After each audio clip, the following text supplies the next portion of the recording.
बिस्मिल्लाहिर्रहमानिर्रहीम। शुरू करता हूँ अल्लाह के नाम से जो बड़ा मेहरबान और नहायत ही रहम वाला है। अस्सलाम वालेकुम डियर स्टूडेंट्स, हमारा आज का जो lecture MSc part 2 numerical method, और आज हम सेकंड मेथड करेंगे जो है गॉस बैकवर्ड इंटरपोलेशन फार्मूला। पहले हमने पढ़ा था गॉस फॉरवर्ड इंटरपोलेशन फार्मूला, ठीक है जी। पहले हमने फॉरवर्ड पढ़ा था, अब आज के लेक्चर में हम बैकवर्ड इंटरपोलेशन फार्मूला का जो है वो प्रूफ जो है वो क्या करेंगे, डिराइव करेंगे। सिमिलरली जो पहले हमने फार्मूला किया था, जो कि हमारे पास क्या था, गॉस फॉरवर्ड इंटरपोलेशन फार्मूला, उसके लिए भी हमने यूज़ किया था न्यूटन फॉरवर्ड इंटरपोलेशन फार्मूले को, ठीक है जी। उसके लिए भी हमने न्यूटन फॉरवर्ड इंटरपोलेशन फार्मूले का यूज़ किया था। तो इस फार्मूले को भी, बैकवर्ड वाले फार्मूले में भी हम उसी फॉर्म को क्या करेंगे, यूज़ करेंगे।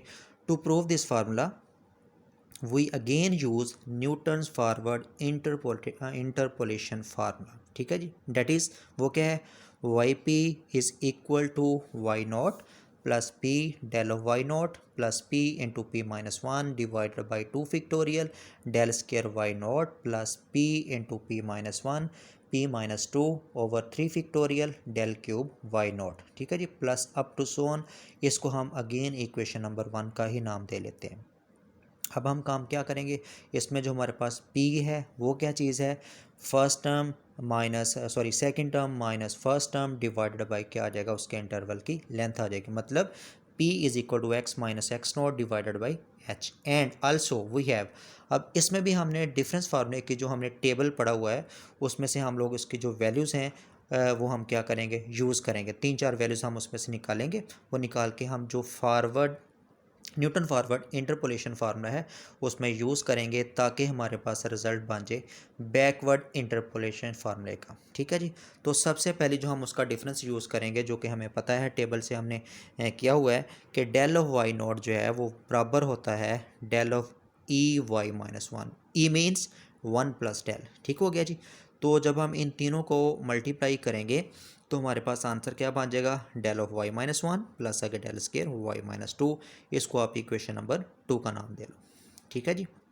सिमिलरली ये पहली हमने बनाई है डेल ऑफ वाई नॉट के लिए, अब हम सेकंड ऑर्डर के लिए ले लेंगे। डेल स्केयर वाई नॉट के लिए जो हमारे पास रिजल्ट बन जाएगा डिफरेंस टेबल से, del square Y minus one plus del cube y minus one, ठीक है जी। सिमिटीज की आपने ऐसे रखनी है, फर्स्ट ऑर्डर है यहाँ पे सेकंड ऑर्डर हो गया, ये अगर सेकंड ऑर्डर है तो यहाँ पे थर्ड आ जाएगा, अगर यहाँ पे थर्ड ऑर्डर है तो यहाँ पे क्या आ जाएगा, फोर्थ ऑर्डर आ जाएगा, ठीक है जी। अगर आपके पास वाई नॉट है तो यहाँ पे वाई माइनस वन आ जाएगा, ठीक है जी।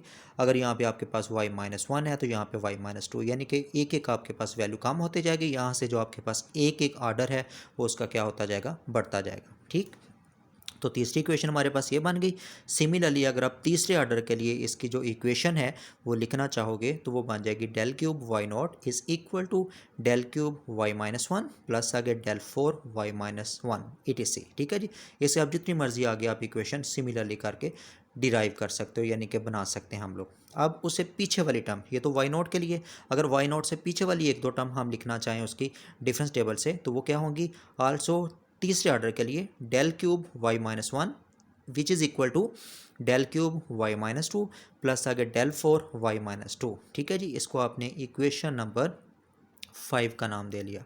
अब जो चौथे ऑर्डर के लिए फॉर वाई माइनस वन के लिए जो आपके पास डिफरेंस की जो इक्वेशन बन जाएगी वो बनेगी del four Y minus one is equal to del four Y minus two plus del five into y minus two. इसको आप इक्वेशन नंबर 6 का नाम दिलाना।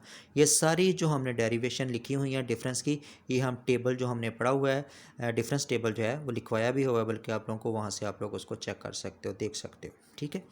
तो ये हमारे पास टोटल बन गई दूसरी, तीसरी, चौथी, पाँचवीं और छठी, यानी कि 5 इक्वेशंस आ गई। इन पांचों इक्वेशंस को हम लोग पहले वाई नॉट के लिए इक्वेशन नंबर 1 में यूज़ करेंगे, उसके बाद हम लोग वाई माइनस वन के लिए जो है वो इक्वेशन नंबर 1 जो है वो जो भी आपके पास रिक्वायर्ड रिजल्ट बन जाएगा उसमें हम क्या करेंगे, यूज़ कर लेंगे।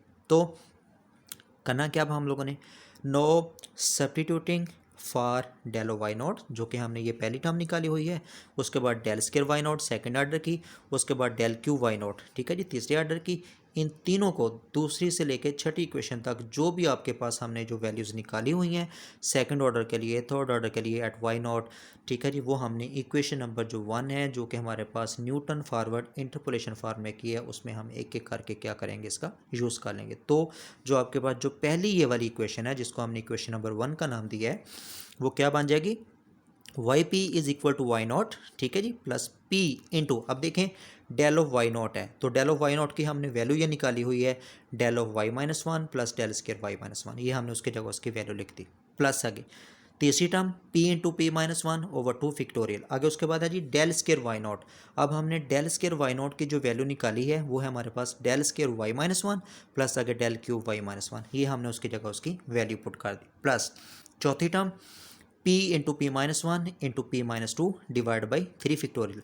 अब ये आ जाएगा आपके पास तीसरे ऑर्डर के लिए, मतलब क्या हो जाएगा, तीसरा ऑर्डर क्या है जी, डेल क्यूब वाई नॉट। तो हमने डेल क्यूब वाई नॉट की जो वैल्यू निकाली हुई है वो हमारे पास है del cube Y minus one plus आगे del four Y minus one, ये हमने यहाँ पे उसकी वैल्यू लिख देनी, ठीक हो गया। सिमिलरली आगे आप इसकी अगर आप जो पांचवी टर्म है उसके लिए लिखना चाहोगे तो p into P minus one multiply by P minus to multiply by P minus three divided by क्या आ गया फोर फिक्टोरियल इंटू, अब यहाँ पे जो पांचवी टर्म है वो हमारे पास बनेगी डेल फोर वाई नॉट के लिए, ठीक है जी। तो डेल फोर वाई नॉट के लिए जो हम इसी से रिजल्ट लिखना चाहेंगे वो बन जाएगा del four Y minus one plus आगे del five Y minus one plus आगे अप टू सो ऑन, यानी कि इक्वेशन नंबर 1 जो थी हमारे पास उसमें हमने इन तीनों चारों इक्वेशंस को जो डिफरेंस की निकाली हुई हैं वो हमने क्या कर लिया, यूज़ कर लिया। तो यहाँ तक आपके पास ये रिजल्ट बन गया। अब हमने काम क्या करना है जी, अब हमने काम ये करना है, देखिए हमारे पास del square Y minus one, ठीक है जी, इधर भी del square Y minus one आ रहा है तो ये आपके पास p टाइम्स है, ये हमारे पास p into P minus one over two factorial times है। तो हमने काम क्या किया ना, उनको सेपरेट कर लेंगे, जो सेम फंक्शन वाली हैं उसमें से हम कॉमन निकाल लेंगे। तो ये पहली टर्म तो हम ऐसे लिख देंगे वाई नॉट बन गई प्लस आ गए ये आपके पास p, ठीक है जी। तो p को अंदर जब हम मल्टीप्लाई कर देंगे तो वो बन जाएगा p del y of minus one, ठीक। आगे ये वाला p जब इसके साथ मल्टीप्लाई करेंगे, ये भी सेकंड ऑर्डर की है, यहाँ पर भी आपके पास सेकंड ऑर्डर की आ रही है, इन दोनों में से हम लोग सेकंड ऑर्डर को कॉमन निकालेंगे। तो जब सेकंड ऑर्डर को कॉमन निकालेंगे ये बन जाएगा del square into y minus one, जब कॉमन आ जाएगा इधर p बचेगा, इधर बचेगा p into P minus one over two factorial, उसको हमने यहाँ पे लिख दिया, ठीक हो गया जी। प्लस आगे अब तीसरे ऑर्डर के लिए, अब जो तीसरे ऑर्डर के लिए एक ये हमारे पास आ रही है, एक तीसरे ऑर्डर के लिए हमारे पास ये आ रही है, इसका मतलब है ये p into P minus one over two factorial times है, ये तीसरे ऑर्डर के लिए आपके पास p into P minus one p minus two over three factorial times है। इसका मतलब क्या हो गया, इन दोनों में से भी हम तीसरे ऑर्डर का जो फंक्शन है वो क्या कर सकते हैं, कॉमन निकाल सकते हैं।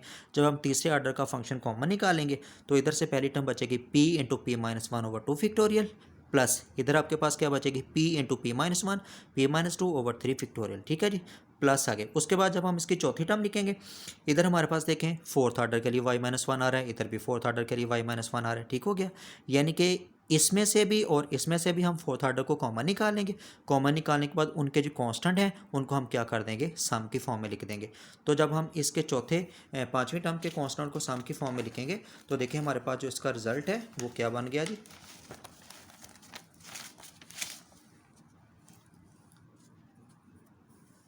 हाँ जी, उसका जो रिज़ल्ट हमारे पास बन गया वो ये आ गया कि हमने चौथे ऑर्डर का जो कॉमन निकाल लिया फंक्शन जो है del four Y minus one को, तो हमारे पास वो ब्रैकेट में क्या आ जाएगा p into P minus one p minus two divided by three factorial plus p into P minus one p minus to P minus three over four factorial plus आगे up to so on, ठीक है जी।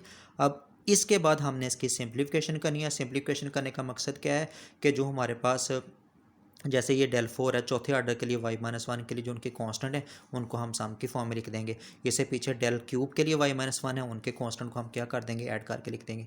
तो जब हम उनको add करके लिखेंगे तो हमारे पास जो रिक्वायर्ड रिजल्ट बन जाएगा इससे पीछे वाले स्टेप का वो बन जाएगा जी Y P is equal to क्या बन जाएगा वाई नॉट प्लस आगे P del of Y minus one plus आगे P plus one into P over two factorial del square Y minus one, ठीक है जी। ये देखें जब हम तीसरे फंक्शन को सम की फॉर्म में लिखेंगे ना तो ब्रेक करने के बाद उसमें से कुछ चीज़ें कैंसिल हो जाएंगी, कैंसिल होने के बाद हमारे पास ये रिजल्ट बन जाएगा एक तरतीब के साथ। जैसे ये सीक्वेंस आ रही है p है, ये p प्लस वन, उसे फिर एक टर्म कम कर देंगे, ये बन गया p प्लस वन, उसे एक टर्म कम कर देंगे, p बन गया, उसे एक टर्म कम कर देंगे, p माइनस वन बन गया। यानी कि हमने सिमेट्री बनानी है ताकि हम उसकी कोई भी टर्म अगर लिखना चाहें तो उस सिमेट्री के मुताबिक हम कोई भी उसकी टर्म जो है वो लिख सकें। आगे चौथे ऑर्डर के लिए, यानी कि जो हमारा ये ऊपर वाला स्टेप है, जब आप इनको भी एलसीएम लेने के बाद सिंप्लीफिकेशन करेंगे ना जी, तो सिंप्लीफाई करने के बाद हमारे पास जो इसका रिजल्ट बन जाएगा वो बन जाएगा p+1 p into P minus one into P minus two over क्या आ जाएगा 4 फैक्टोरियल। आगे आपके पास फोर्थ ऑर्डर एट y-1 के लिए प्लस आगे क्या हो गया अप टू सो ऑन। ये बन गया जी हमारे पास रिजल्ट। अब हमने काम क्या करना है, इसकी जो पहली तीन टर्म्स हैं जो कि आपके पास y-1, ठीक है जी, Y P is equal to y0 plus P del of y-1 plus p+1 over 2 factorial, ठीक है जी। आगे p del square y-1 plus आगे अब जो आपके पास फिक्टोरियल तीसरे फिक्टोरियल वाली टर्म है उसमें डेल क्यू y-1 के लिए तीसरा ऑर्डर एट y-1 पे है, इसमें जो चौथा ऑर्डर एट y-1 पे है, ठीक है जी। ये हमने पीछे जो हमने डिफरेंस वाले जो टेबल से वो इक्वेशन लिखी थी जिनको हमने पहली 6 इक्वेशन का नाम दिया था, ये पाँचवीं और छठी इक्वेशन है। ये पाँचवीं इक्वेशन की वैल्यू है वो हम यहाँ पे पुट कर देंगे, यानी कि डेल क्यू y-1 की जो वैल्यू है डिफरेंस की फॉर्म में वो बराबर होती है डेल क्यू y-2 प्लस आगे डेल 4 y-2 के बराबर। सिमिलरली जब हम इसकी वैल्यू लिखना चाहेंगे जो कि हमारे पास है डेल 4 y-1 की वैल्यू, ठीक है जी, वो भी हमने निकाली हुई है। वो भला किसके बराबर है, वो हमने निकाली थी डेल की पावर 4 y-2 प्लस आ गया डेल की पावर 5 y- क्या आ गया 2 आ गया, ठीक है। अब हमने काम क्या करना है, यानी कि ये इक्वेशन जो हमारे पास सम वाली फॉर्म में आ गई, अब हम इसको कंबाइन इस तरीके के साथ करेंगे कि हमारे पास जो सेम फंक्शन वाली टर्म्स हैं उसको हम क्या कर दें ऐड करके लिख सकें, ठीक है जी, बाय यूजिंग इक्वेशन 5 एंड 6, ठीक है जी। जो हमने इक्वेशन 5 और इक्वेशन 6 लिखी हुई है ये इन दोनों का हमने यहाँ पे क्या कर लिया यूज़ कर लिया। अब हम जब उनको कंबाइन करके लिखेंगे उनके रिज़ल्ट को, ताकि हमारे पास जो बैकवर्ड का जो प्रूफ है वो बन जाए, तो वो क्या बन जाएगा देखें जी, Y P is equal to y0 plus आगे p डेल ऑफ y-1, तीसरी टर्म को भी हम वैसे ही लिख देंगे p+1 into p divided by 2 factorial del square y-1 आ गया, ठीक है जी। आगे उसके बाद अब हमने काम क्या करना है, ये जो हमारे पास आ रहा है ना जी p+1 p into p-1 over 3 factorial del cube y-2, ठीक है जी। डेल क्यूब y-2 वाली टर्म को रैदा कर लो। अब यहाँ पे ये भी फोर्थ ऑर्डर की आ रही है, यहाँ पे ये भी फोर्थ ऑर्डर की आ रही है। इसका मतलब है इन दोनों फोर्थ ऑर्डर वाली टर्म्स को हम अगर हम इन दोनों में से डेल की पावर 4 y-2 को कॉमन निकालेंगे ना, एक ये वाले कांस्टेंट बचेंगे, एक हमारे पास ये वाले कांस्टेंट बचेंगे। उन दोनों कांस्टेंट को दोबारा अपने सम की फॉर्म में लिखना है। जब हम उनको दोनों को सम की फॉर्म में लिखेंगे ना, सम की फॉर्म में लिखने के बाद हमारे पास उसका जो फाइनल रिजल्ट बन जाएगा ना, यानी कि ये तो चीज़ हमने कॉमन निकाली, यानी डेल 4 y-2 को हमने कॉमन निकाल लिया। बाकी देखें जितनी भी टर्म्स आ रही है तीसरा ऑर्डर दूसरा ऑर्डर और पहला ऑर्डर जो है और y0 जो है वो एक एक है, सेपरेट है। अब हमारे पास इधर भी एक आपके पास क्या आ गया था चौथे ऑर्डर की टर्म आ गई थी, इधर भी आपके पास चौथे ऑर्डर की टर्म आ गई, आगे आप टू सोन चलता जाएगा एज इट इज़, ठीक है जी। जो चौथे ऑर्डर की हमारे पास दो टर्म्स आ गई हैं उन दोनों को हमने क्या कर लिया कॉमन निकाल लिया, सेम ऑर्डर है कॉमन ले सकते हैं, तो उनके कांस्टेंट को हमने क्या कर दिया प्लस करके लिख दिया। उनके कांस्टेंट को प्लस करने के बाद जो हमारे पास रिजल्ट बन गया वो ये बन जाएगा p+2 p+1 p into p-1 over 4 factorial. इसको आपने चेक कर लेना है, ठीक है जी, बना के देख लेना है। तो ये बन गया डेल की पावर 4-1 क्या सॉरी डेल की पावर 4 y-2। तो ये जो आपके पास बन गया प्रूव, यानी कि वाई पी का, y P is equal to y0 plus P del y-1 plus p+1 into P over 2 factorial del square y-1 plus p+1 p-1 over 3 factorial del cube y-2 plus आगे ये constants p+2 p+1 p into p-1 over 4 factorial del की power 4 y-2 plus आगे up to so on. अब देखें इनका जो order है वो चेक कर लें, first order second order third order and fourth order, ठीक है जी। ये भी y-1 के लिए ये भी y-1 के लिए, फिर ये y-2 हो जाएगा y-2 हो गया। अगर हम इसे अगले वाली टर्म लिखना चाहें, ठीक है जी, वो आपके पास y-3 हो जाएगी, फिर उसके बाद y-4 हो जाएगी अप टू सो ऑन। तो ये जो आपके पास डेरिवेशन बन गई ना, ये आपके पास बैकवर्ड इंटरपोलेशन फार्मूला बन गया गॉसेस, ठीक है जी, Gauss's backward interpolation formula. Equation 7 is called Gauss's backward interpolation formula, ठीक है। तो ये हमने उसका प्रूफ कर लिया। अब क्या करेंगे, आखिरी बात ये है कि इसी फार्मूले से अगर आपने इसी फार्मूले को उसके सेंट्रल डिफरेंस नोटेशन की फॉर्म में लिखना है तो इसी फॉर्म को हम कन्वर्ट कर देंगे। कैसे कन्वर्ट कर देंगे, जस्ट उनके जो आपके पास फंक्शन आ रहे हैं उनको आप लोग चेंज कर दो। चेंज कहाँ से करेंगे, वो भी हमने टेबल बनाया हुआ था सेंट्रल डिफरेंस का, सेंट्रल डिफरेंस से हमने टेबल से इनकी ये जो वैल्यूज़ हैं फंक्शन की वो क्या कर देनी है, नोटेशन को चेंज करके लिख देनी। तो क्या बन जाएगा जी, in central difference notation this formula can be written as, क्या बन जाएगा, Y P is equal to why not plus है पी, क्योंकि पी तो कांस्टेंट वैल्यूज हैं जो कि X minus x naught divide by H होता है। अब ये फंक्शन है del of Y minus one, ठीक है जी, इसको हम लिखेंगे sigma of Y minus one by two, आगे plus P plus one into P over two factorial. अब ये सेकंड ऑर्डर है वाई माइनस वन के लिए, ये भी कन्वर्ट हो जाएगा second order sigma square into y naught हो जाएगा, ठीक है जी, प्लस आगे तीसरी टर्म बल्कि सॉरी चौथी term P plus one P into P minus one over three factorial. अब यहाँ पे तीसरा ऑर्डर है, ठीक है जी, del cube Y minus two, तो उसको जब हम चेंज करके लिखेंगे तो वो बन जाएगा सिग्मा क्यूब वाई की power sorry Y minus one by two आ जाएगा। आगे जो उसकी लास्ट टर्म है P plus two P plus one P into P minus one over four factorial, ये है डेल की power four Y minus two. तो ये जो फंक्शन है चेंज होने के बाद क्या बन जाएगा, ये आ जाएगा सिग्मा की पार फोर इंटू क्या आ जाएगा, वाई नॉट हो जाएगा, सिमिट्री बन जाएगी। ये देखें वाई नॉट, इधर भी तीसरी टर्म वाई नॉट, इधर आपके पास जो पाँचवीं टर्म वाई नॉट है, इधर आपके पास दूसरी टर्म देख लें y minus one by two, इधर आप चौथी टर्म देख लो आपके पास क्या आ जाएगा y minus one by two. यानी कि इवन और ऑड की अगर हम उसमें सेपरेशन करना चाहें तो हम इसमें से इवन ऑर्डर की और ऑड ऑर्डर की जो सेपरेशन है वो ईजिली हम कर सकते हैं, ठीक है जी। तो ये था जी आज का हमारा लेक्चर जो कि था गजीज बैकवर्ड इंटरपोलेशन फार्मूला, ठीक है जी। उसके बाद हमने उसी फार्मूला को उसके सेंट्रल डिफरेंस नोटेशन की फॉर्म में लिख दिया।